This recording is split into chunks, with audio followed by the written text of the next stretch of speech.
गोपी जन वल्लभ गिरिवरधारी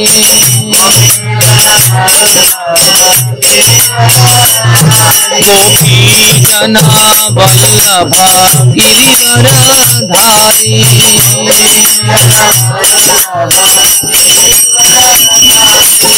यशोदा नंदना व्रज जनरंजना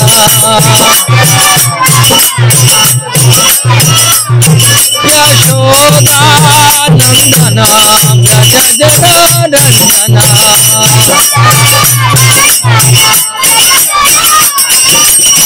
यमुना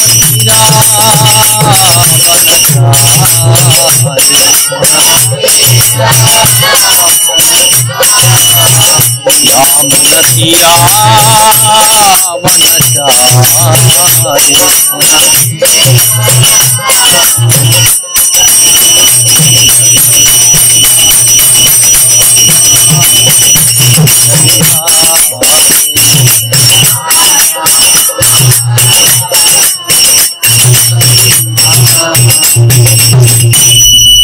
ओम विष्णुपाद परमहंस परिव्राजकाचार्य अष्टोत्तरशत श्री श्रीमद् अभयचरणारविंद भक्ति वेदांत स्वामी प्रभुपाद की जय। श्रीमद् भागवतम की जय। अनंत कोटि वैष्णव वृंद की जय। ओम नमो भगवते वासुदेवाय। ओम नमो भगवते वासुदेवाय। ओम नमो भगवते वासुदेवाय। ओम नमो भगवते वासुदेवाय। ओम नमो भगवते वासुदेवाय। ओम नमो भगवते वासुदेवाय। శ్రీమద్ భాగవతం చతుర్థ స్కందం అధ్యాయం 9. అధ్యాయం పేరు ధ్రువుడు గృహమునకు తిరిగి వచ్చుట. శ్లోకం 67. ఆత్మానాం చ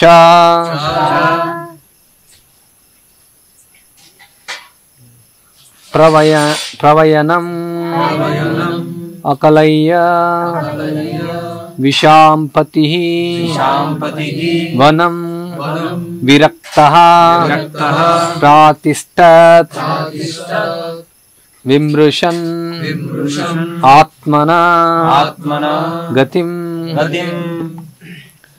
ఆత్మానం చ ప్రవయసం ఆకలయ్య విషాంపతిః వనం విరక్తః ప్రాతిష్టత్ విమృశాన్నాత్మనో గతిం ఆత్మానం చ ప్రవయసం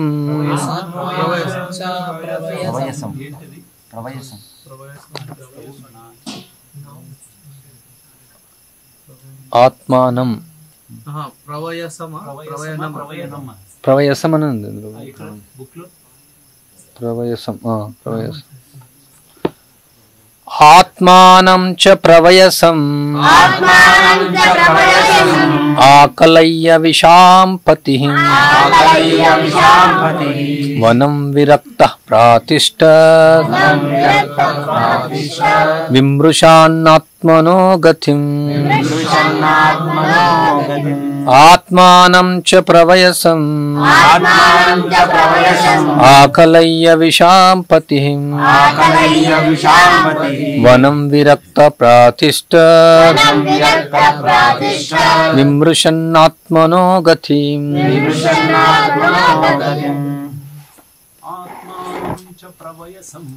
ఆత్మానం చ ప్రవయసం ఆకలయ్య విషాంపతిః వనం విరక్త ప్రాతిష్టత్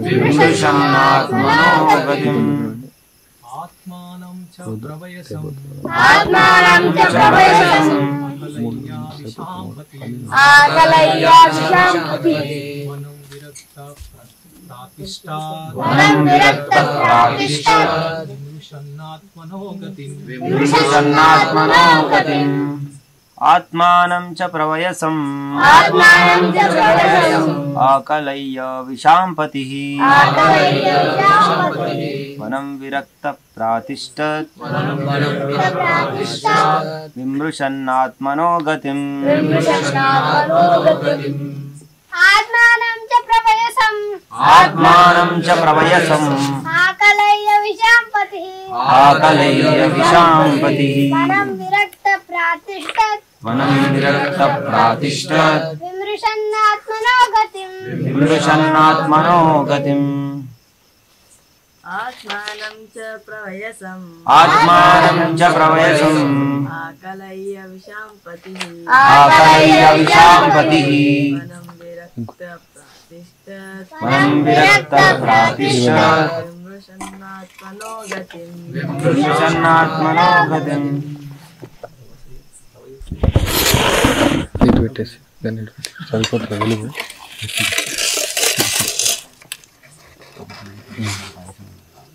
ఆత్మానం ఆత్మానం తనను గూర్చి తనను గూర్చి చ కూడా కూడా ప్రవయసం ప్రవయసం వృద్ధావస్థ వృద్ధావస్థ ఆకలయ్య ఆకలయ్య గమనించి గమనించి విశాంపతిం విశాంపతి ఉత్తానపాద మహారాజు దానపాదమ వనం వనమునకు వనమునకు విరక్తః విరక్తః విరక్తుడై విరక్తుడై ప్రాతిష్టత్ ప్రాతిష్ఠత్ వెడలను వెడలను విమృశన్ విమృశన్ యోచించి యోచించి ఆత్మనః ఆత్మనః ఆత్మ యొక్క ఆత్మ యొక్క గతిం గతి ఉద్ధారమును ఉద్ధారం భావము భాష్యం ఇచ్చిన అభయచరణ అరవింద భక్తి విధానం ప్రభుపాల వారు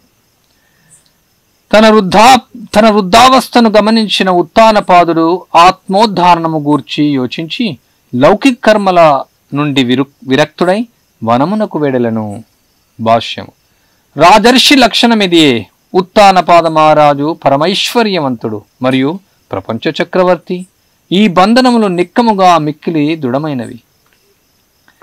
నేటి రాజకీయ నాయకులు ఉత్తానపాద మహారాజంతటి గొప్ప చక్రవర్తులు కాకపోయినను కొన్ని రోజుల పాటు ఏదో రాజకీయములను లభించినందున తమ పదవులకు ఎంతగా అంటుకపోదురనగా క్రూరమగు మృత్యువు సంప్రాప్తించినంత వరకు లేక ప్రతిపక్షము వారితో హత్య కావింపబడినంత వరకు వాటిని వీడరు. భారతదేశం నందలి రాజకీయ నాయకులు మృత్యువు పర్యంతం తమ పదవులను వీడకుండుట మన అనుభవంలోనిదే. ఉత్తానపాద మహారాజు నడవడిక నుండి విదితమగినట్లు పూర్వము ఆ రీతిగా ఉండేది కాదు.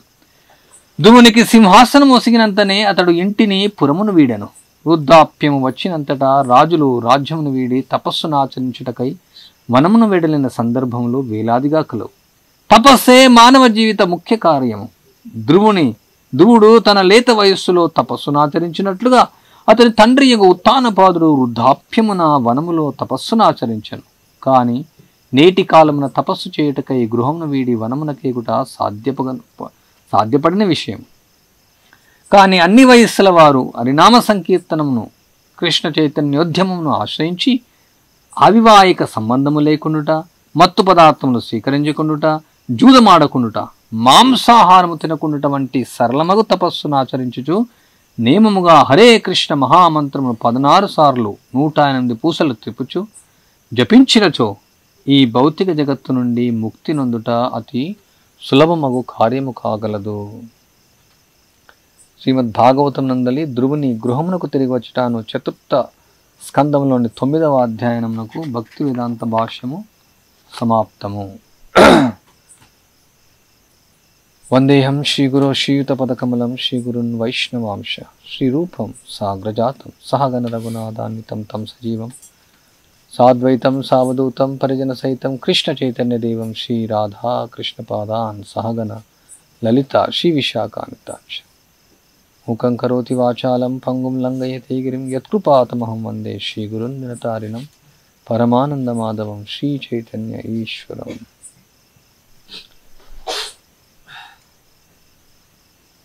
4 ఆశ్రమాలు, 4 వర్ణాలు: బ్రాహ్మణ, క్షత్రియ, వైశ్య, శూద్ర, బ్రహ్మచర్యం, గారహస్థం, వానప్రస్థం, సన్యాసం. ఈ 4 ఆశ్రమాలు ప్రత్యేకంగా త్రైవర్ణం, ఈ 3 వర్ణాలకు మాత్రమే ఉంటుంది: బ్రాహ్మణ, క్షత్రియ, వైశ్య. ప్రత్యేకంగా బ్రహ్మచారులు అంటే ఎక్కువగా బ్రాహ్మణులు, ఎవరైతే బ్రాహ్మణ లక్షణాలను కలిగి ఉన్నారో వాళ్ళకు బ్రహ్మచర్యం అంటే నైష్టిక బ్రహ్మచర్యాన్ని నిర్దేశించబడింది. 4 రకాలైనటువంటి బ్రహ్మచర్యం, 3 రోజుల పాటు ఆచరించే బ్రహ్మచర్యం, పేర్లు గుర్తులేవు అవి. రెండవది 1 సంవత్సరం పాటు బ్రహ్మచర్య శిక్షణ. మూడవది ఉపకుర్వన బ్రహ్మచర్యం, అంటే 12-13 సంవత్సరాల నుంచి 25 సంవత్సరాల వయసు వరకు గురువు యొక్క ఆధ్వర్యంలో. తర్వాత గురువు ఆయన నిర్ణయాన్ని తీసుకుంటారు. గురువు నిర్ణయాన్ని తీసుకుంటారు, అంటే విద్యార్థులు కాదు. ఆ గురువు ఆ విద్యార్థిని చూసి ఆయన యొక్క లక్షణాలను పరిశీలించి ఆయనకు ఈ యొక్క బ్రహ్మచర్య వ్రతాన్ని కొనసాగించగలుగుతాడనేది. ఎక్కువ శాతం వాళ్ళు ఉపకుర్వన బ్రహ్మచారి, అంటే వైదిక సంస్కృతిలో జనరల్గా అందరూ ఎక్కువ శాతం గృహస్థాశ్రమమే స్వీకరిస్తారు జనరల్గా. కానీ ఎవరైనా ఎక్సెప్షనల్గా, మినహాయింపు ఎక్కువగా, అంటే వీళ్ళు గృహస్థులు అవుతారా కారా అని ఆలోచించరు, వీళ్ళు బ్రహ్మచారులు ఉండగలుగుతారని ఆలోచిస్తారు. మనం ఎవరైనా యువకులు ఉన్నప్పుడు కానీ పిల్లలు ఉన్నప్పుడు వీళ్ళు బ్రహ్మచర్య కొనసాగిస్తారా లేదా, అంటే గృహస్థాశ్రమం స్వీకరిస్తారు, అక్కడ ప్రశ్న ఏమొస్తుందంటే జనరల్గా అందరూ ఉపకుర్వన బ్రహ్మచర్య నుంచి గృహస్థాశ్రమం స్వీకరిస్తారు. కొందరు మాత్రమే ఈ యొక్క నైష్టిక బ్రహ్మచర్యానికి ముందుకు వెళ్తారు. ఆ నైష్టిక బ్రహ్మచారులు వాళ్ళు ఈ యొక్క గృహస్థ ఆశ్రమం, వానప్రస్థాశ్రమం యొక్క దారిలో వెళ్ళకుండా, అంటే అవి లేకుండా అక్కడ వెనకాల అంత దూరంలో ఉండాల్సిన అవసరం లేదు, కొంచెం ముందుకు వస్తే బాగుంటుంది. మామూలుగా గోకుల్ చంద్ర బాగుంటుంది, అక్కడ ఉన్నారు కొందరు అంత దూరంలో కూర్చుంటారు. వేరే పని మీద ఉన్నారు వాళ్ళు. ఓకే, అయితే నో ప్రాబ్లం. అంటే కొందరు అప్పుడప్పుడు దూరం కూడా కూర్చుంటూ ఉంటారు. సో అక్కడ సన్యాసాశ్రమాన్ని వాళ్ళు తీసుకోవచ్చు. బ్రహ్మచర్య నైష్టిక బ్రహ్మచారులు ఎవరు ఉంటారో గృహస్థాశ్రమం, వానప్రస్థాశ్రమం వెళ్ళకుండా సన్యాసాశ్రమాన్ని తీసుకోవచ్చు. ఆ విధంగా వాళ్ళు ఆ వైరాగ్యాన్ని కొనసాగిస్తారు. సో ఎవరైతే ఆ సన్యాసాశ్రమాన్ని, అంటే గృహస్థాశ్రమం వెళ్ళకుండా ఆ యొక్క స్థాయిలో ఈ యొక్క గృహస్థాశ్రమాన్ని స్వీకరిస్తారు. అంటే గృహస్థాశ్రమాన్ని స్వీకరించినంత మాత్రాన ఇంద్రియ భోగంలో మునిగిపోతారని కాదు దాని యొక్క అర్థం. ఇక్కడ ఏమంటే వైరాగ్యం అనేది ముఖ్యం. అంటే ఈ యొక్క వైరాగ్యం యొక్క అంటే ఇక్కడ వైరాగ్యం అంటే మొత్తం వదిలేయాలని కాదు. అందుకనే గృహస్థ బ్రహ్మచారులు అంటే గృహమేధులు, గృహస్థులు ఇక్కడ 2 రకాలు. ఈ త్వాత్మపాతం, గృహమందకూపం. సో ఎవరైతే గృహమేధులు ఉంటారో అంటే వాళ్ళు వివాహం చేసుకునేది కేవలం ఇంద్రియ భోగం కోసం. నేను అంటే నియమ నిబంధనలు లేకుండా ఇష్టం వచ్చినట్లు కామాన్ని అనుభవించడం. కామాన్ని అంటే అన్నీ ఇంకా కోరికలన్నీ అనుభవించడం. గృహస్థాశ్రమంలో ఎన్నో ఉంటాయి అనుభవించడం. మైథునం కూడా అందులో ముఖ్యమైనటువంటిది. సో ఆ గృహమేధిలో అయితే అప్పుడు వాళ్ళు వానప్రస్థం, సన్యాసం తీసుకోవడం చాలా కష్టం. కానీ ఇక్కడ గృహస్థాశ్రమంలో ప్రవేశించడానికి ముఖ్యంగా కారణం ఏమంటే ఈ యొక్క నియమ నిబంధనల ప్రకారం ఏదైతే కృష్ణుడు ఇచ్చినటువంటి యొక్క, అంటే కృష్ణుడు ధర్మసమ్మతమైనటువంటి కామం నేనే అని చెప్తున్నారు. అది ఆ యొక్క కామాన్ని నియమ నిబంధనల ప్రకారం స్త్రీతో శాస్త్రం ప్రకారం, శాస్త్రం యొక్క ఆధ్వర్యంలో ఉండి ఆ గృహస్థాశ్రమాన్ని ఎవరైతే నియమ నిబంధనల ప్రకారం ఆచరిస్తారో, అంటే కేవలం సంతానం కోసమే మైథునాన్ని చేస్తూ ఈ యొక్క గృహస్థ జీవితాన్ని అంటే గురువు కోసం లేదంటే కృష్ణుడి కోసం, కృష్ణుడే కేంద్రీకృత స్థానంగా, గురువే కేంద్రీకృత స్థానంగా ఆ గృహస్థాశ్రమంలో ఉన్నటువంటి నియమ నిబంధనలు ఎవరైతే అనుసరిస్తూ ఉంటారో, ఏదైతే అంధకూపం ఉందో అది అంధకూపం అవ్వదు, ఆ అంధకూపం నుంచి బయటికి రావడానికి దారి అనమాట. అది వానప్రస్థాశ్రమాలకు వాళ్ళు ప్రవేశిస్తారు. ఎప్పుడు వాళ్ళ యొక్క బాధ్యతలు అయిన తర్వాత జ్యేష్ఠ పుత్రునికి వాళ్ళు ఒప్పచెప్పి, అంటే వాళ్ళ యొక్క బాధ్యతలను తీరిన తర్వాత ఆ యొక్క వనంలోకి వెళ్తారు. ఉదాహరణకి ఇక్కడ ఉత్తానపాదుడు ఆయన బాధ్యతను తీసుకున్నాడు. ఎప్పుడైతే ధ్రువుడు ఆయన సిద్ధమయ్యారు పరిపాలన కోసం, ఆయన యొక్క బాధ్యతను తీసుకున్నారో, సో అప్పుడు ఆత్మోద్ధరణ కోసం ఉత్తానపాదుడు ఆయన ఈ లౌకికమైనటువంటి కర్మల నుంచి పూర్తిగా విరక్తుడై, లౌకికమైనటువంటి ఉంటాయి గృహస్థాశ్రమం అంటే వివాహము, గృహం, పుంస స్త్రీ మైథుని భావమేతుం తయో హృదయ గంధు హావు అత గృహక్షేత్ర సుతాప్త విత్తై జనస్య మోహోయం అహం మమేతి. ఎప్పుడైతే స్త్రీ పురుషుల సాంగత్యం అనేది అవుతుందో ఇక్కడ గృహము, క్షేత్రము, పుత్రులు ఇవన్నీ ఉంటాయి. కానీ ఇక్కడ కృష్ణ చైతన్యంలో ఉన్నటువంటి యొక్క గృహస్థులు అవన్నీ కూడా కృష్ణ యొక్క సంబంధంలో.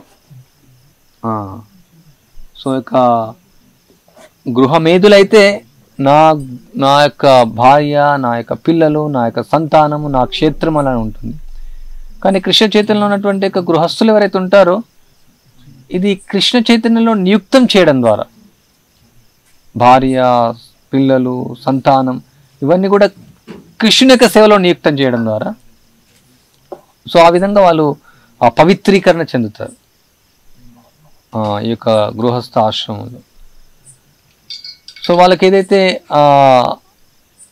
బాధ్యతలు ఉన్నాయో తీర్చుకొని ఈ నియమ నిబంధనల ప్రకారం ఈ గృహస్థాశ్రమాన్ని నిర్వహిస్తే అప్పుడు వాళ్ళకు ఈ యొక్క వానప్రస్థాశ్రమంలో ప్రవేశిస్తారు. సో ఆ విధంగా మళ్ళీ తర్వాత వాళ్ళు సన్యాసం తీసుకుంటారు. అంటే ఈ యొక్క ముఖ్యంగా మానవ జీవితం యొక్క పరమార్థం, ముఖ్య లక్ష్యం తపసా బ్రహ్మచర్య ఏదైతే బ్రహ్మచర్యంలో ఉందో మళ్ళీ సన్యాసాశ్రమంలో తపస్సు, ఆ యొక్క తపస్సు అనేది మళ్ళీ ఇక సన్యాసాశ్రమంలో తీసుకోవచ్చు. సో చివరికి మళ్ళీ వైరాగ్య జీవితమే. అంటే ఏదో ఒక గృహస్థాశ్రమంలో నేను ప్రవేశించాను, ఇంకా నాకు వైరాగ్యం అనేది అవసరం లేదు అనేసి కాదు.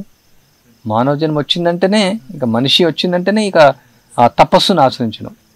అఫ్కోర్స్ ఇక్కడ ప్రభుపాల వారు చాలా సులభంగా చెప్తున్నారు. ముఖ్యంగా పూర్వకాలంలో అలా తపస్సు చేయాల్సిన అవసరం లేదు. మాంసం, మద్యం, జూదం, వ్యభిచారం ఇలాంటి నియమ నిబంధనలు పాటిస్తూ వాళ్ళు తపస్సును ఆచరించవచ్చు. సో అన్ని ఆశ్రమాల్లో తపస్సును ఆచరించడం అంటే గృహస్థాశ్రమం వచ్చింది ఇంకా తపస్సు అనేది లేదని కాదు. నియమ నిబంధనల ప్రకారం ఈ యొక్క లైసెన్స్, ప్రభుపాల లైసెన్స్ ఇవ్వబడింది సెన్స్ గ్రాటిఫికేషన్ కోసం. కొంచెం లైసెన్స్ ఇవ్వబడింది, పూర్తిగా కాదు. సో ఇక మానవ జన్మ వచ్చింది తపస్సును ఆచరించడం కోసం. మానవ జీవితం యొక్క ముఖ్య కార్యం ఇక్కడ ప్రభుపాల తపస్సే మానవ జీవిత ముఖ్య కార్యం. ధ్రువుడు లేత వయసులో ఉన్నప్పుడు చేశాడు, ఇక్కడ ఉత్తానపాదుడు ఆయన వృద్ధాప్యంలో చేస్తున్నాడు. అదే తేడా, అంతే. సో ఇక్కడ ఏదైతే మానవ జన్మ యొక్క ముఖ్య లక్ష్యం ఉందో వాళ్ళు కూడా నెరవేర్చుకోవచ్చు. ప్రతి ఆశ్రమంలో ఇక్కడ వైరాగ్యం అనేది ఉంటుంది, ప్రతి ఆశ్రమంలో నియమ నిబంధనలు ఉంటాయి, ప్రతి ఆశ్రమంలో భగవంతునితో సంబంధం అనేది ఉంటుంది. ప్రత్యేకంగా కృష్ణ చైతన్యంలో మహాప్రభోర్ భక్తగణేర్ వైరాగ్య ప్రధాన్, చైతన్య మహాప్రభు అంటే చైతన్య చరితామృతంలో వస్తుంది. రఘునాథ్ దాస్ గోస్వామి యొక్క వైరాగ్యంలో చూసి చైతన్య మహాప్రభు ఎంతో ఆనందిస్తారు. అంటే ఇప్పుడు మా ఆధునికమైనటువంటి యొక్క కృష్ణ చైతన్య సంఘంలో కొన్ని తప్పుడు అవగాహనలు ఉన్నాయి. అంటే ఇంకా భక్తిలో అనేది వైరాగ్యం అనేది అవసరం లేదు, యుక్త వైరాగ్యం అనేది మొన్న కొన్ని రోజుల క్రితం యొక్క చర్చ వచ్చింది. యుక్త వైరాగ్యం అనేటువంటి యొక్క పేరుతో మనం ఏదైనా అనుభవించవచ్చు. యుక్త వైరాగ్యం, ఓకే, స్మార్ట్ ఫోన్ యుక్త వైరాగ్యం, ఇది భగవంతుని సేవలో ఉపయోగించవచ్చు. కానీ మనం అది కేవలం భగవంతుని సేవ కోసం ఉపయోగిస్తున్నామా? కారు అంటే ఎంత కారు? 5 లక్షల కారు, 10 లక్షల కారు, 50 లక్షల కారు, ₹1,00,00,000 కారు, అంటే ఎంత మనకు అది యుక్త వైరాగ్యమే. ఒక భక్తుడు చెప్తుంటాడు, అంటే కారు చాలా కాస్ట్లీ కారు కొన్నా, ప్రభు చాలా బాగుంది కారు. ప్రభు యాక్చువల్లీ గురు మహారాజ్ కోసం ఈ కారు కొన్నాము. ఓ గురు మహారాజ్ కోసం అంటే మహారాజ్కి వెళ్ళి ఇచ్చేస్తారు ఈ కారు? లేదు, మహారాజ్ సంవత్సరానికి కోసం వస్తారు కదా, మహారాజ్ కోసం. మహారాజ్ కోసం సంవత్సరం కోసం కారు అంటే మిగతా 360 రోజులు మేము మహారాజ్ 5 రోజులు ఉంటారు, 3 రోజులు ఉంటారు, 360 రోజులు మనం. ఇంకొక వ్యక్తి చాలా పెద్ద ఇల్లు కట్టుకున్నాడు. ఎందుకు ఇంత పెద్ద ఇల్లు అంటే భక్తుల కోసం. యుక్త వైరాగ్యం, డబ్బులు ఉన్నాయి, యుక్త వైరాగ్యం అంటే భక్తులకు ఆహ్వానిస్తాం. సంవత్సరం కోసం ఇక్కడ కార్యక్రమం చేస్తాం, భక్తులందరూ వచ్చి ప్రసాదానికి ఇవ్వడం. అంటే యుక్త వైరాగ్యం అనేటువంటి విషయంతో ఏ దానికైనా మనం ఏ భోగాన్నైనా మనం చెప్పొచ్చు, ఇదంతా యుక్త వైరాగ్యం అని చెప్పొచ్చు. ప్రతిది కూడా భగవంతుడి సేవలో ఉపయోగించడం అంటే అన్నీ చెప్పొచ్చు కూడా. కానీ దానికంటే ముందు అనాసక్తస్య విషయాన్ యథార ఉపయుంజిత నిర్బంధ కృష్ణ సంబంధే యుక్త వైరాగ్యం ఉచ్యతే. సో ఇక్కడ మాయవాదులంటే ప్రాపంచికతయా బుద్ధి హరి సంబంధ వస్తువ మోక్షో పరిత్యాగో ఫల్గు వైరాగ్యం కథ. అక్కడ ఫల్గు నది ఉంది గయలో, అది నది చాలా పెద్దది కానీ అందులో నీళ్ళు లేవు. సో అక్కడ వాళ్ళు ఏంటంటే ఈ ప్రాపంచిక బుద్ధితో అంతా వదిలివేస్తారు వాళ్ళు, అది ఫల్గు వైరాగ్యం.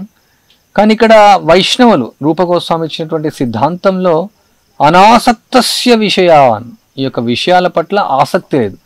ఈ సెల్ ఫోన్ పైన ఆసక్తి లేదు, దీనిపైన ఇది వాడుతున్నాం, దీనిపైన ఆసక్తి లేదు. అది నిజంగా మనం ధైర్యంగా చెప్పగలుగుతామా నాకు ఆసక్తి లేదు, నాకు యుక్త వైరాగ్యం అని? ఈ కారు వాడుతున్నాం, నాకు దీనిపైన ఆసక్తి లేదు. సో మేము అడిగాం, అంటే ఒకరోజు ఏమైనా కారు ఇవ్వగలుగుతారా ప్రభు? ఒక భక్తుడు వస్తున్నాడు, ప్రభు అది కొత్తగా టైర్లు మార్చామన్నారు.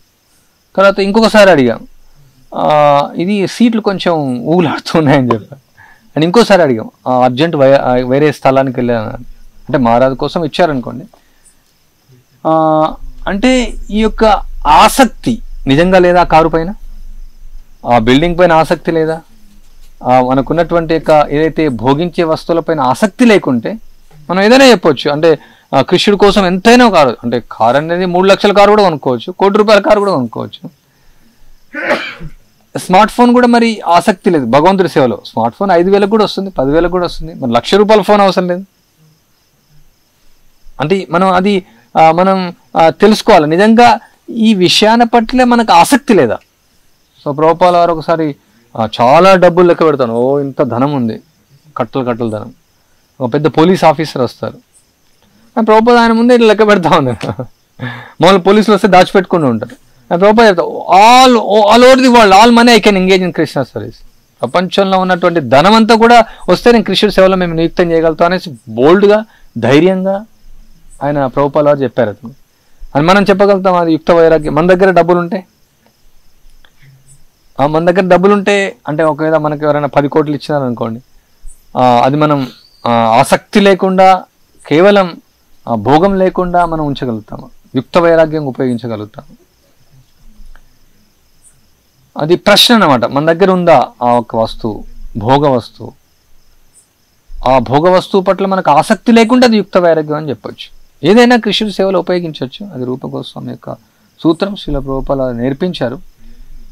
కానీ మనం చూడొచ్చు భక్తి సిద్ధాంత సరస్వతి ఠాకూర్ కొన్ని ప్రవేశపెట్టారు ఈ యొక్క ప్రచార ఉద్యమం కోసం. పూర్వకాలం సాధువులు కార్లు వాడేవాళ్ళు కాదు, సో కారు వాడుతున్నారు ప్రచారం కోసం. కానీ ఒక బ్రహ్మచారి మందుల కోసం వెళ్ళాలంటే, మందుల కోసం దేనికి గుర్తులేదు, కానీ కారు వాడొద్దు, నడుచుకుంటూ వెళ్ళమని చెప్తారు. సో అక్కడ దాని యొక్క సూత్రం ఏమంటే, ఓకే ప్రచారం కోసం మనం వాడచ్చు, అంటే మన వ్యక్తిగత కోసం కాదు. అంటే మనం చూడొచ్చు, మనం మామూలుగా ఒక కాస్ట్లీ కార్ వచ్చింది అనుకోండి, దానిలో కూర్చుంటే అంటే మామూలుగా మనం కూర్చునే విధానం కూడా మారిపోతుంది. ఎలా కూర్చుంటాం, చేయి పైన చేయి చేసుకుంటాం, ఇలా చేసుకుంటాం. అంటే ఇది కృష్ణుడి యొక్క ప్రాపర్టీ అని మనం నిజంగా చూస్తున్నామా? ఇది కృష్ణుడి కోసమే మనం ఉపయోగిస్తున్నామా? ప్రతి వస్తువు మనకి ఇచ్చినటువంటి కృష్ణుడి కోసం చూస్తున్నామా? అంటే యుక్త వైరాగ్యం అనే పేరుతో మనం ఏదైనా జస్టిఫై చేసుకోవచ్చు, ఏదైనా వాడచ్చు, ఏ భోగాన్నైనా అనుభవించవచ్చు యుక్త వైరాగ్యం అనే పేరుతో. అంటే ఇక్కడ మనం వైరాగ్యం గురించి చర్చిస్తున్నాం, ఎందుకంటే ఇక్కడ వానప్రస్థం సన్యాసం అని వచ్చింది. సో రఘునాథ్ దాస్ గోస్వామి ఆయన పూరిలో ఉన్నప్పుడు చైతన్య మహాప్రభు ఆయన యొక్క వైరాగ్యం చూడాలనుకుంటారు. చైతన్య మహాప్రభు ఆయన ఆహ్వానిస్తారు ప్రసాదం కోసం, అంటే కాదనకుండా వెళ్తారు. కానీ అక్కడ ఆయన తల్లిదండ్రులు పంపించినటువంటివి ఆ ధనంతో ఆయనకు ఆహ్వానిస్తారు అనమాట. సో కొన్ని రోజుల తర్వాత ఆయన పిలువరు, సో అప్పుడు గోవింద్ అడుగుతారు, ఎందుకు రఘునాథ్ రఘునాథ్ దాస్ పిలుస్తలే అంటే, సో ఈ విధమైనటువంటి భావన వ్యక్తం చేయడం, ఎందుకు ఈ యొక్క ధనం ఏదైతే ఉందో అంటే ఎక్కడి నుంచి వచ్చింది అంటే ట్యాక్స్ కలెక్షన్ నుంచి వచ్చింది, అక్కడ భౌతికమైనటువంటి ధనంతో వచ్చింది, ఎందుకు ఆ ధనాన్ని చైతన్య మహాప్రభుకు ఉపయోగించాలనేసి. సో అప్పుడు చైతన్య మహాప్రభు చాలా ఆనందపడతారు, అంటే కాదని చెప్పలేక ఆయన వెళ్తారు, సో చాలా ఆనందిస్తారు. తర్వాత ఆయన ఇక్కడ భిక్షాటన కోసం ఉంటారు ద్వారం దగ్గర, సో అది కూడా చూసి ఆనందపడతారు. కొన్ని రోజుల తర్వాత అక్కడ కూడా ఉండరు. సో ఎందుకు ఇక్కడ రఘునాథ్ దాస్ కోసం లేదని చెప్తారు. సో అప్పుడు దానికోసం వివరణ అంటే, వచ్చిన వాళ్ళు దానం ఇస్తూ ఉంటారు, ఈయన ఎక్కువ దానం ఇచ్చారు, ఆసక్తిని ఉండడం, ఈయన వస్తే చాలా ఎక్కువగా భిక్ష వస్తుంది. సో ఆ విధంగా ఆ తేడా చూడడం, తర్వాత పక్షపాతం చూడడం, సో ఇవన్నీ వస్తాయి. అందుకని ఆయన అక్కడి నుంచి కూడా వదిలేస్తాడు అనమాట. తర్వాత అక్కడ చేతులు కడుక్కునేటువంటి దగ్గర అక్కడ తీసుకోవడం జరుగుతుంది. అంటే ఆవులు తినేసి కూడా నవలనేటువంటిది తీసుకుంటూ ఉంటారు. సో అది వినేసి చైతన్య మహాప్రభు రఘునాథ్ దాస్ కోసం దగ్గరికి వెళ్తారు. సో అది కడుక్కుంటారంట బాగా, అది దాన్ని కడిగేసి తింటూ ఉంటారు. సో ఆయన చేతిలోంచి చైతన్య మహాప్రభు తీసుకుంటే రఘునాథ్ దాస్ వద్దంటారు, అది అసలు అంత సులభంగా జీర్ణం అవ్వదు. సో ఎందుకు నువ్వు దాస్తున్నావు, ఇది యొక్క అమృతాన్ని నువ్వు ఆస్వాదిస్తున్నావు, సో ఆ అమృతాన్ని ఆస్వాదించాలని చైతన్య మహాప్రభు తీసుకుంటారు. తర్వాత స్వరూప్ దామోదర్ ఆపుతారు, అంటే ఏ విధంగా రుక్మిణి ఆపిందో అటుకులు తీసుకున్నప్పుడు.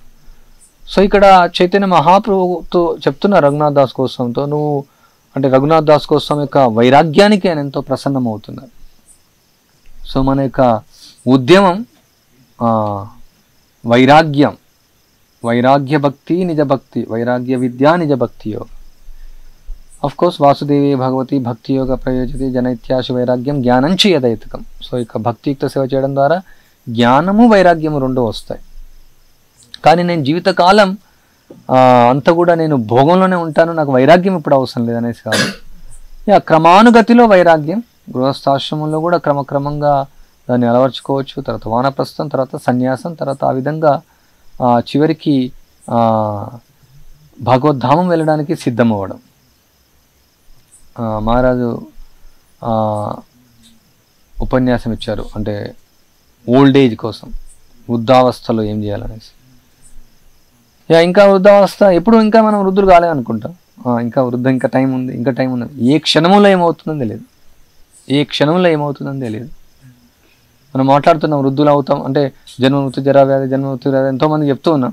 అంటే ఇప్పుడు వయసు అయిన తర్వాత ఓకే ఈ వృద్ధావస్థ అంటే ఆ క్లేశాలు ఎలా ఉంటాయని అప్పుడు తెలియదు చెప్పినప్పుడు, వయసులో ఉన్నప్పుడు. ఇప్పుడు క్లేశం అనేది అర్థమవుతుంది. అంటే ప్రభుపాద చెప్తారు 40 ఏళ్ళ తర్వాత ప్రైమరీ ఓల్డ్ ఏజ్ స్టార్ట్ అవుతుంది. 40 సంవత్సరాల తర్వాత నుంచే ప్రారంభం అవుతుంది జీర్ణం. అంటే ముందు వయసులో ఉన్నప్పుడు ఎంతైనా ఫీస్ట్ తినొచ్చు, ఎన్నైనా ఐటమ్స్ తినొచ్చు, ఎంతైనా పరిగెత్తవచ్చు, ఎంతైనా నృత్యం చేయొచ్చు, ఎంతైనా అంటే శారీరకమైన సేవ చేయొచ్చు. కానీ క్రమక్రమంగా తగ్గిపోతూ ఉంటుంది. జీర్ణం శక్తి తగ్గుతుంది, జ్ఞాపక శక్తి తగ్గుతుంది, శారీరకమైనటువంటి సామర్థ్యం కృషి సేవ తగ్గుతుంది క్రమక్రమంగా. అంటే అయిపోతూనే ఉంటుంది వయసు, క్రమక్రమంగా ఇక వృద్ధాప్యం వస్తూనే ఉంటుంది. మనం ఆలోచిస్తూనే ఉంటాం, దానికోసం మాట్లాడుతూనే ఉంటాం, క్రమక్రమంగా వచ్చేస్తుంటుంది వృద్ధాప్యం, సమయం అయిపోతూనే ఉంటుంది. సో అందుకే ఇక్కడ సిద్ధం అవ్వడం. ఇక్కడ ధృతరాష్ట్రునికి కూడా విదురుడు అదే చెప్తున్నాడు. చాలా మంచి శ్లోకాలు ఇవి, ఇంతకుముందు కూడా చదివినటువంటి అందరికీ తెలిసినటువంటి శ్లోకాలే. నీవు పుట్టుకతోనే అందుడవు, ఈ మధ్య చెవిటివాడవు కూడా అయితివి. జ్ఞాపక శక్తి సన్నగిల్లి బుద్ధి కలత చెందినది, దంతములు ఊడిపోతూ ఉన్నాయి, జీర్ణశక్తి మందగించి గొంతు నుండి కఫం వెడవలుతున్నది. ఆహా, జీవితము కొనసాగించుటకై జీవనకు గల ఆశలు ఎంతటి బలవత్తరములైనవి కదా. కనుకనే నీవు పెంపుడు కుక్క వలె జీవించుచు భీముడు వసిగడి అన్నమును భుజించుచున్నావు. సో ఇక్కడ చాలా తీవ్రంగా మందలిస్తున్నాడు విదురుడు. ఎవరినైతే నీవు అగ్నిచే విషప్రయోగం చే నిహుతులను చే యత్నించుతువో అట్టివారి దయాదాక్షిణ్యం పైననే జీవించుచు ఈనమైన జీవితం గడపవలసిన అవసరం లేదు. నీవు వారి భార్యను అవమానించుటే కాక వారి రాజ్యంను సంపత్తులను కూడా హరించితివి. నీవు మరణించుట ఇచ్చకంపకున్నను గౌరవ ప్రతిష్టలు పనముగా పెట్టి అయినను జీవింపగోరినను లోపపూరితమైన నీ దేహము పాత వస్త్రం వలె నిక్కముగా జీర్ణమై నశింపగలదు. పాంచభౌతిక దేహము నిరుపయోగమైనప్పుడు అజ్ఞాతమైన దూర ప్రదేశముకేగి సర్వబంధము నుండి ముక్తుల వాడవై అద్దాన్ని త్యజించువాడు ధీరుడగును. తనంతట తాను గాని లేదా ఇతరుల ఉపదేశంతో గాని జాగృతుడై ఈ భౌతిక జగత్తు యొక్క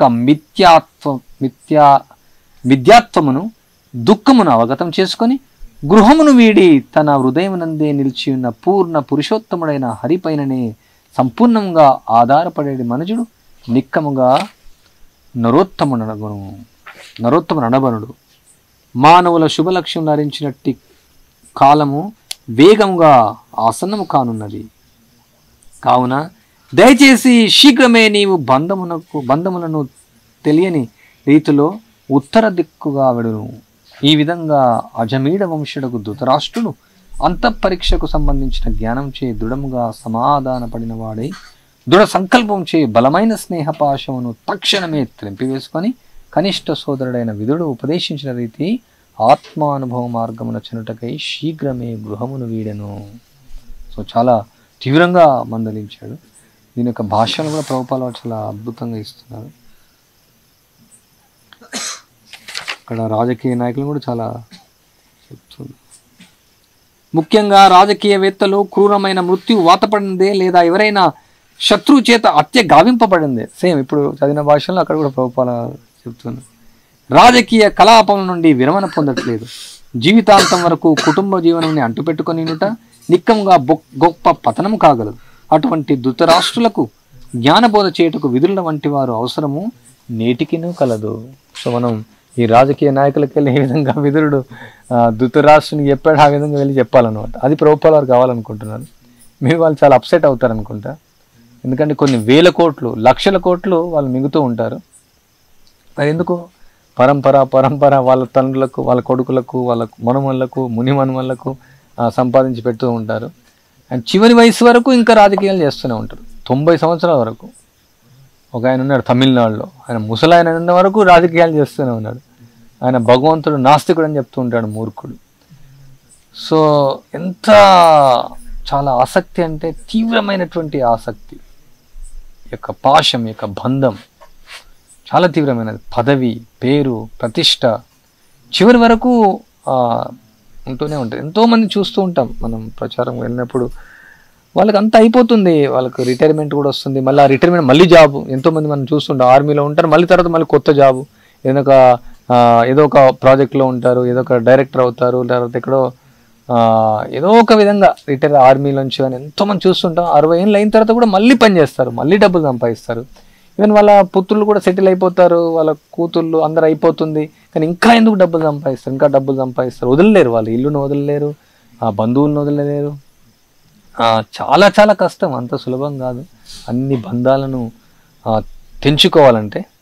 సో అందుకనే ఇది ఈ చిన్న వయసులోంచే ప్రత్యేకంగా ఈ 3 వర్ణాల వాళ్ళకు శిక్షణ దొరుకుతుంది. 3 రోజుల బ్రహ్మచర్యం, సంవత్సరం బ్రహ్మచర్యం, లేదంటే 20 సంవత్సరాల బ్రహ్మచర్యం, అది సహాయం చేస్తుంది.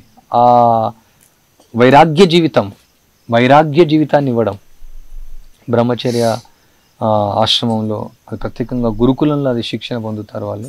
ఆ తర్వాత గృహస్థాశ్రమం తీసుకుంటారు, అది ఆ యొక్క వైరాగ్యాన్ని అలా నేర్చుకున్నటువంటి కొనసాగిస్తారు. తర్వాత వానప్రస్థాన్ని తీసుకుంటారు, తర్వాత సన్యాసాన్ని తీసుకుంటారు. అంటే ఇక్కడ ప్రభుపాల వారు ఇక్కడ వనానికి వెళ్ళాల్సిన అవసరం లేదు. ఇక్కడ ఈ ఆధునిక కాలంలో అది సాధ్యం అవ్వదు, ప్రత్యేకంగా ఈ కాలంలో అవ్వదు. సో కానీ వాళ్ళు సంకీర్తన యజ్ఞంలో పాల్గొనొచ్చు, కృష్ణ చైతన్య ఉద్యమంలో పాల్గొనొచ్చు. ఆ విధంగా వాళ్ళు మాంసం, మద్యం, జూదం, వ్యభిచారం వదిలేసేసి ప్రచార కార్యక్రమంలో నిమగ్నం అవ్వచ్చు.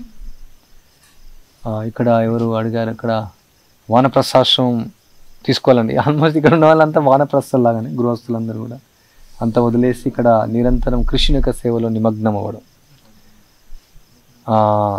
సో ఇక్కడ ఈ అంటే ఎవరైతే ఆ నగరాల్లో ఉన్నటువంటి భక్తులకు మహారాజు చాలా ఉపన్యాసాలు ఇచ్చారు దానిపైన. వానప్రస్థుల కోసం, వానప్రస్థాశ్రమం కోసం కూడా ఒక ఉపన్యాసం ఇచ్చారు.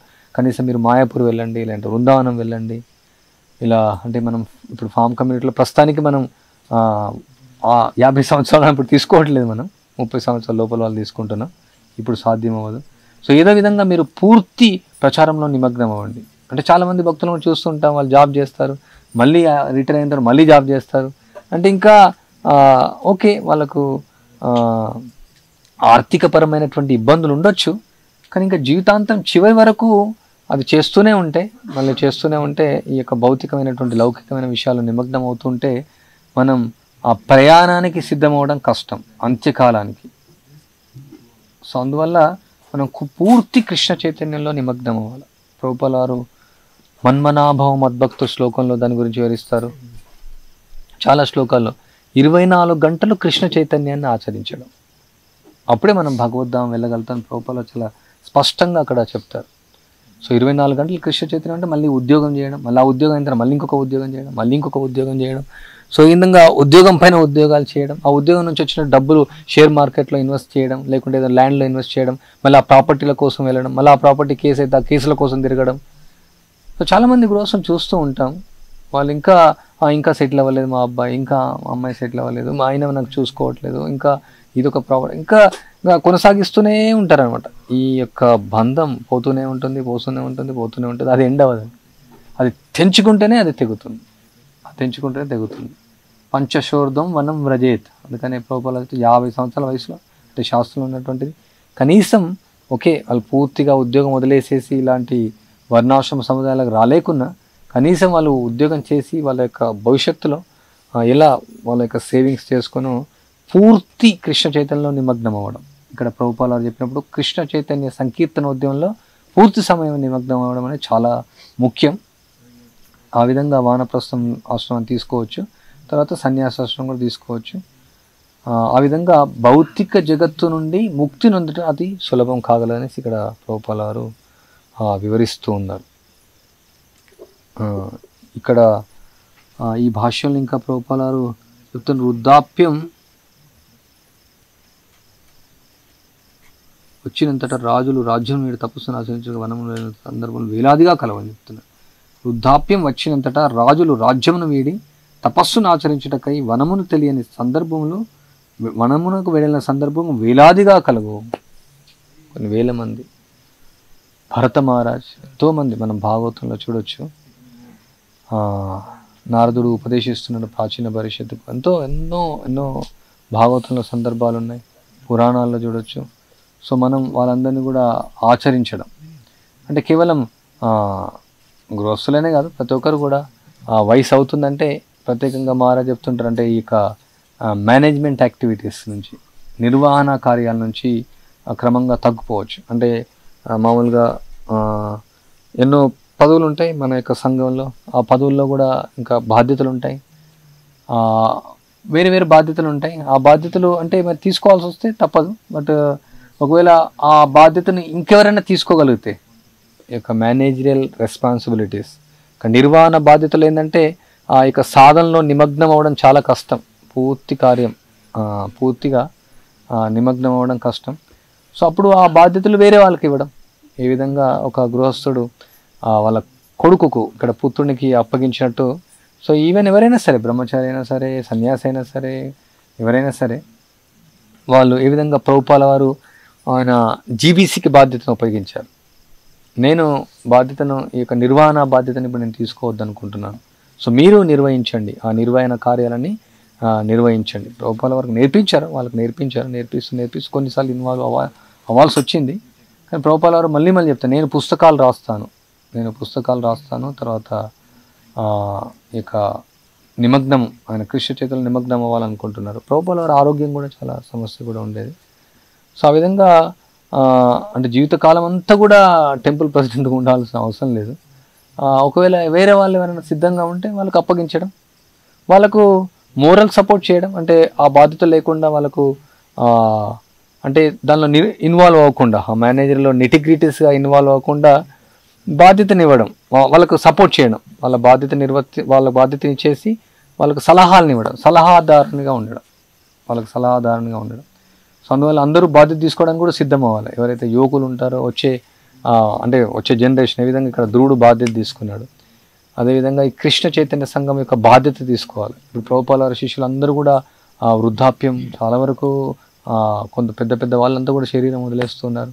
సో ఇంకా చాలామంది వాళ్ళు, అందుకని చాలామంది కూడా బాధ్యతలు వాళ్ళు న్యూట్రల్ అయిపోయారు. జీపీసీ నుంచి వాళ్ళు విరమణ చేసుకొని ఉంటున్నారు.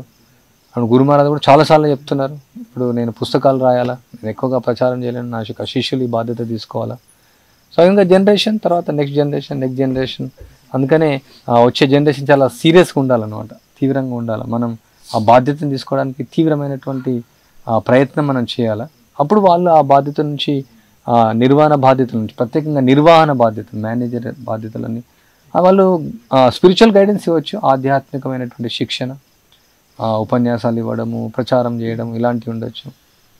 లేకుంటే ఎందుకంటే ఈ యొక్క నిర్వహణ బాధ్యతల్లో కొన్ని లౌకికమైనటువంటి విషయాలు కూడా దానిలో నిమగ్నం అవ్వాల్సి వస్తుంది. కోర్టు కేసులు, కోర్టులు, పోలీస్ స్టేషన్లు, అకౌంట్స్, భూములు, తర్వాత ప్రజలతో వ్యవహారాలు, ఇవన్నీ కూడా ఇంకా మళ్ళీ ఏజ్ అయిన తర్వాత అది అవసరం లేకుండా ఉండడం, అంటే వచ్చే తర్వాత వ్యక్తులు ఎవరు సిద్ధం లేకుంటే అట్లే కొనసాగించాల్సి వస్తుంది. సో అందుకని ఎప్పుడు కూడా కృష్ణ చైతన్య మనం వేరే వాళ్ళకు బాధ్యత ఇవ్వాలని కారణం ఏంటంటే ఎప్పుడో ఒకప్పుడు మళ్ళీ సిద్ధంగా ఉండాలి. ఇప్పుడు ప్రభుపాద శిష్యులు అయిపోయిన తర్వాత నెక్స్ట్ జనరేషన్ సిద్ధం చేస్తూ ఉన్నారు, శిక్షణ చేస్తూ ఉన్నారు, ఎలా ఈ యొక్క కృష్ణ చైతన్య ఉద్యమం ప్రపంచంలో ముందుకు వెళ్ళాలని. అదేవిధంగా ప్రతి ప్రాజెక్టులో కూడా వచ్చేవాళ్ళు సిద్ధం అవ్వాలి. అంటే ఎప్పుడు కూడా ఒక చెట్టు కింద ఇంకో చిన్న చెట్టు ఉంది అనుకోండి, ఆ చెట్టు నీడనిచ్చినా కొద్ది అట్లే ఉంటుంది. సో అప్పుడు ఉన్నారు కదా వీళ్ళు బాధ్యత చూసుకుంటారు, మనకెందుకు, అలా బాధ్యత లేకుండా సో ముందుకు రావడం, స్వచ్ఛందంగా కూడా ముందుకు రావడం, కొన్ని బాధ్యతలు తీసుకోవడం. అప్పుడు మిగతా వాళ్ళు కొంచెం కృష్ణ చైతన్యంలో ప్రత్యేకంగా బ్రహ్మచారులు అయితే వాళ్ళు స్టడీ చేయడం, ఇంకా ఎక్కువ ఆధ్యాత్మికమైనటువంటి శిక్షణ ఇవ్వడం, ప్రచారం చేయడం, అలాంటి బాధ్యతలో నిమగ్నం అవ్వచ్చు.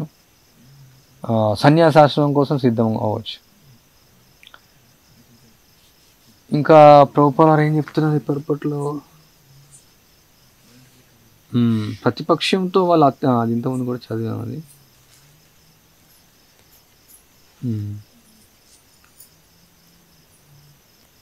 మొత్తం మీద మనం ఈ యొక్క మానవ జన్మ యొక్క ముఖ్య కార్యం తపస్సును తీసుకోవడం. సో దానికోసం క్రమక్రమంగా వేరు వేరు ఆశ్రమాల నుంచి మనం ముందుకు వెళ్ళి ఈ మానవ జన్మను సార్థకం చేసుకోవడం. హరే కృష్ణ కృష్ణ కృష్ణ హరే హరే, హరే రామ రామ రామ హరే హరే. ఏమైనా ప్రశ్నలు?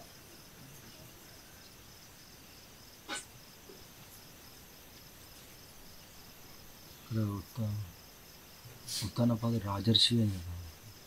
రాజర్షి అంటే చాలా ఉన్నతమైన లక్షణాలు ఉంటాయి. మరి ఆయన కొడుకు ఇట్లా సురుచి అవమానించినప్పుడు టాలరేట్ చేశాడు. ఎందుకు టాలరేట్ చేశాడు అంటే ఏం చేయాలా? రాజర్షి అంటే ఏం ఒకవేళ ఆమెకు ఆపాలి, ఆమెకు ఆపాలి. ఆపాలంటే ఆమె ఆల్రెడీ మాట్లాడింది, ఇక్కడ ఆసక్తి ఉంటుంది. ప్రియవ్రత మహారాజు కూడా చెప్తాడు, ఆయన అంత పెద్ద మహాత్ముడు అయినప్పటికీ కూడా ఈ యొక్క బంధనాల్లో ఉన్నాననేసి. సో రాజర్షి అయినప్పటికీ రాజు, సో భార్య పైన కూడా మమకారం ఉండొచ్చు. నాకు ఐడియా లేదు ఎందుకు మరి ఆపలేదు అనేసి.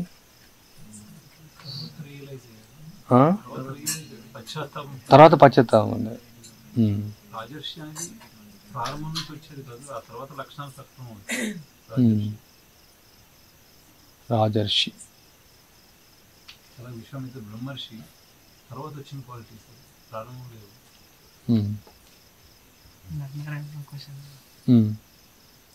ఇక్కడ వానప్రస్థుల పరిస్థితి ఏంటంటే, ఇక్కడ వానప్రస్థుల పరిస్థితి వర్క్ నౌ సమాధి లేటర్. ఇక్కడ ఇంకా వానప్రస్థాశ్రమం ఇంకా ప్రారంభించబడలేదు. భవిష్యత్తులో అంటే పూర్తి బాధ్యతలు అయిన తర్వాత పుత్రునికి బాధ్యత ఒప్పగించడం, వృత్తిని వాళ్ళకి ఇవ్వడం, అప్పటి వరకు వృత్తిని నేర్పించడం, ఆయనకు బాధ్యత తీసుకున్న తర్వాత పుత్రికల వివాహం చేయడం, పుత్రుల వివాహం చేయడం, వాళ్ళ పుత్రులు మళ్ళీ పుత్రులు అవుతారు, వాళ్ళకు సపోర్ట్ చేయడం, వాళ్ళకు పూర్తి బాధ్యత అయిన తర్వాతనే అప్పుడు వానప్రస్థాశ్రమం. బాధ్యత లేకుండా దాన్ని విరమించుకోవడానికి లేదు. అంటే ఇది ఆల్రెడీ వనం లాగానే ఉంటుంది, ఇక్కడ ఉన్నది ఆల్రెడీ వానప్రస్థులాగానే. ఇంకొంచెం రెనౌన్సియేషన్ పెరుగుతుంది. అంటే ఇప్పుడు కొడుకు బాధ్యత తీసుకున్న తర్వాత ఈ బాధ్యత పోషణ బాధ్యత ఆయనకు ఉండకపోవచ్చు, పోషణ గురించి. కానీ వాళ్ళకు కృష్ణ చైతన్యంలో పురోగతి కోసం వాళ్ళకి సహాయం చేయడం, వాళ్ళ గైడెన్స్ ఇవ్వడం. వానప్రస్థాశ్రమంలో కూడా భార్యను వదిలేసే వెళ్ళరు, భార్యాభర్త కలిసి కూడా తిరుగుతూ ఉంటారు. సన్యాసాశ్రమంలో అయితే అప్పుడు వదిలేసి వెళ్ళడం. సో ఇక్కడ ప్రత్యేకంగా ఈ కాంటెక్స్ట్ ఏమంటే ధృతరాష్ట్రుడికి వెళ్ళిపోమని చెప్తున్నారు. తర్వాత ఈ రాజు ఎందుకంటే అక్కడ ఉన్నాడంటే ఎన్నో అక్కడ ఉంటాయి, భోగాలు ఉంటాయి, ఎన్నో అందులో ఇన్వాల్వ్ అవ్వాల్సి వస్తుంది. ఆ కుటుంబంలో ఆ గృహంలోనే ఉంటూ అక్కడ గృహమైనటువంటి బాధ్యతలను వాళ్ళకు అప్పగించడం అండ్ ఎక్కువగా సాధన చేయడం, ఎక్కువగా అంటే లౌకికమైనటువంటి విషయాలు. అంటే ఇక్కడ లౌకికం అనేది ఏం లేదు, ఒక విధంగా గృహస్థాశ్రమంలో కూడా అన్నీ ఇక్కడ కృష్ణ చైతన్యంలో ఏదైతుందో ప్రతిదీ కూడా మనం ఇక్కడ కృష్ణుని ప్రీత్యర్థం మనం ఉనరిస్తున్నాం కాబట్టి. కానీ కొన్ని విషయాలు అంటే వాళ్ళ యొక్క పోషణ గురించి, వాళ్ళ యొక్క అన్ని విషయాలు లోతుగా వెళ్ళాల్సిన అవసరం లేదు. కానీ వాళ్ళ గైడెన్స్ అయితే ఇవ్వచ్చు, గైడెన్స్ ఇవ్వడం తప్పేం లేదు. దాన్ని నేను వానప్రస్థాశ్రమం చాలా రోజు ఉంది, అప్పటి వరకు ఆలోచిస్తాం ఏం చేస్తాం. అంటే ఆదర్శంగా 1-2 తరాలు అయిన తర్వాత ఆలోచించాలి. అంటే ఇప్పుడు ముందు జీవనం అంతా ఆదర్శం కాదు, ఇప్పుడు లాస్ట్ మూమెంట్ లో మనం ఆదర్శం తీసుకోవాలంటే వీలు కాదు. ఇప్పుడు ఎందుకంటే పిల్లలు ఇంకా అందలేదు, పిల్లలు అందాక వాళ్ళకి వివాహాలు చేయించి తర్వాత ఈ జనరేషన్ అవ్వకపోవచ్చు, నెక్స్ట్ జనరేషన్ 50 years అయితే వాళ్ళు ఎక్కువగా భగవంతుడి సేవలు ప్రచారంలో నిమగ్నం. క్రమక్రమంగా మనకు అర్థమవుతుంది. ఇప్పుడున్న గ్రహస్థులు ఎక్కువ శాతం త్వరగా పెళ్లి అవ్వలేదు. అందుకని మహారాజు ఎప్పుడు చెప్తూ ఉన్నారు తొందరగా వివాహాలు చేయమనేసి. తొందరగా వివాహాలు అయిపోతే అప్పుడు 18 సంవత్సరాలకు 16 సంవత్సరాలు వివాహాలు అయ్యేది. సో అప్పుడు సంతానం అయిపోతుంది, అప్పటికి 40 సంవత్సరాల వరకు బాధ్యత అయిపోతుంది, అప్పుడు 50 సంవత్సరాలు తీసుకోవచ్చు.